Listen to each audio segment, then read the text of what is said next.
Another day, another mini vlog na naman. So ayun na nga, pupunta kami ng Tutuban. Dapat talaga mag-SM kami, magkikidso na sila. Kaso nga lang umulan. Diba? Nagmamadali yung bata. Tuwan-tuwa yan. So papunta na kami ng Tutuban. Nasarap si Kayla, di lang siya kita. Diba? Cute yan. Diba? Saya-saya ng bata, Ayan na, andito na kami sa Tutuban, lakad-lakad. Diba, yung mag-ama, diba? Pupunta kami ng Jollibee niyan kasi gutom na yung dalawa. Kakain daw muna kami bago maggala. Haba ng pila, dito pa lang ubos na oras namin, kaya di na kami masyado nakapaggala. Diba? Waiting sila. Inaanap ako, diba? Nag-hype pa. Ang kulit ng bata. Outfit check. Ayun na, nag-order na ako ng pagkain namin. Tagal nga lang.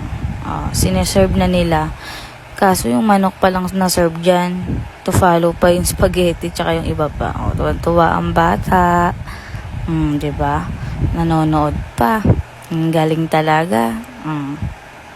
Waiting. May kumakain na ng ice cream, yung bata, ang kulit, gutom na din, sarap na sarap sa ice cream ang batang makulit. Ang ganda naman ng baby ko.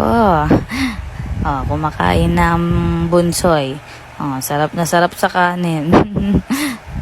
Pogi naman. So ayun na nga, ayan na. Ang pogi, sarap kotongan. Eating time. Makulit na bata. French fries at ice cream. Ayaw kumain. Ayaw magpasubo sa daddy niya. Ang kulit. Puro French fries at ice cream lang ang gusto niyang bata na yan. Ewan ko ba dyan, ayaw kumain ng kanin.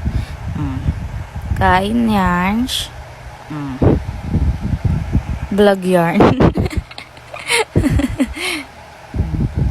Kaya ang taba Tignan mo yung bilbil ko, kitang-kita, Diba?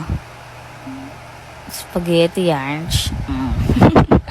Pagtapos niyan, kinabag ako. Charot. Bata, busog na. Mga busog na. Yung isa nanonood pa. Soft drinks is life. Busog? Busog na. Uwian na. Kasi anong oras na yan, kaya hindi na kami makakagala dahil may bagets kami. Sa next off na lang kami magkikidso na. Nakakita nga lang ng laruan.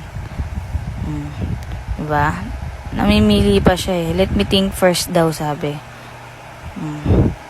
Diba? Lapad ko dyan. Uwian na. Uwian na. So, ayun na, guys. Babush. Uwi na kami.